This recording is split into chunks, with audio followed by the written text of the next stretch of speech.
சீரியல்களின் full எபிசோடுகளை Sun டிவியில் ஒளிபரப்பான உடனே எக்ஸ்க்ளூசிவாக சன் நெக்ஸ்டில் மட்டும் ஃப்ரீயா பாருங்கள். ஏய் எங்க இருக்கீங்க? ஏய் வெளிய வாங்க. ஏய் சைலஜா சைலஜா சிவசங்கரி.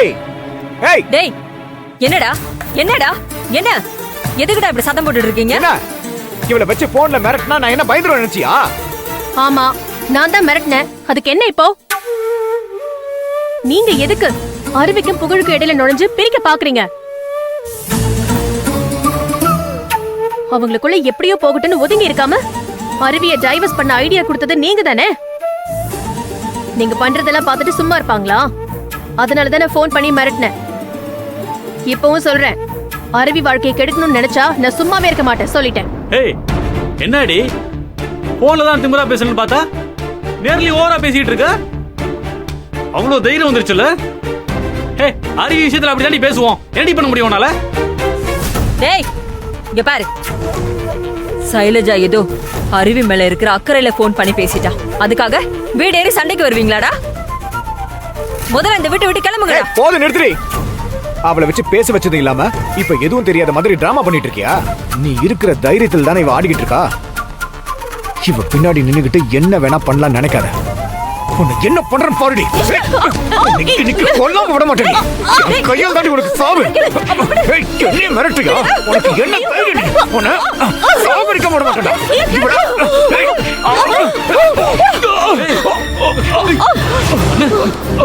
என்னாச்சுன்னு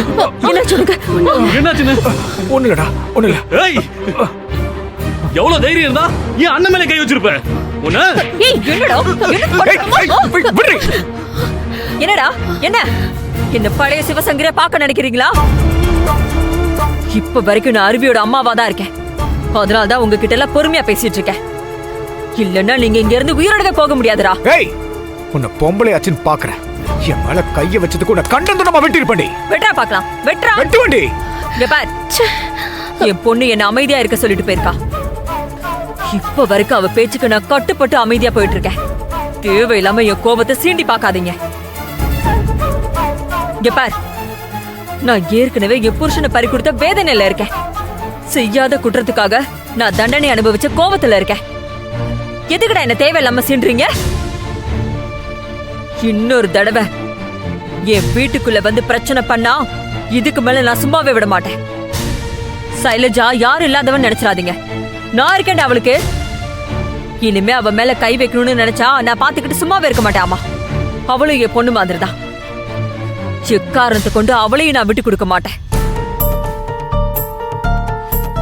இன்னொரு தடவை அவகிட்ட பிரச்சனை பண்ணா நான் என்ன செய்வேன்னு எனக்கே தெரியாது சொல்லிட்டேன். ஓ அப்படியா?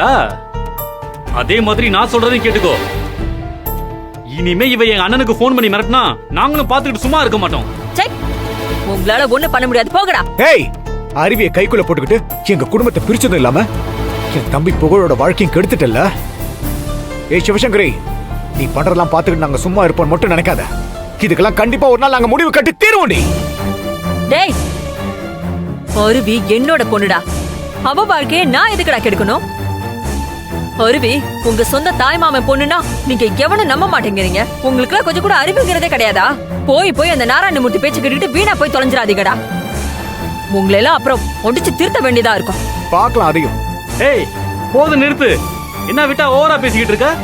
உன் கதையை அறிவி வேணா கேப்பா. ஆனா நாங்க கேட்க தயாரா இல்ல. அண்ணே இன்னொரு தடவை போன் கீன்னு ஏதாச்சும் பண்ணட்டும், அப்புறம் இருக்கு இவளுக்கு. உனக்கும் தாண்டி. வானா போலாம். ஒண்ணும் பண்ண முடியாது, போங்கடா.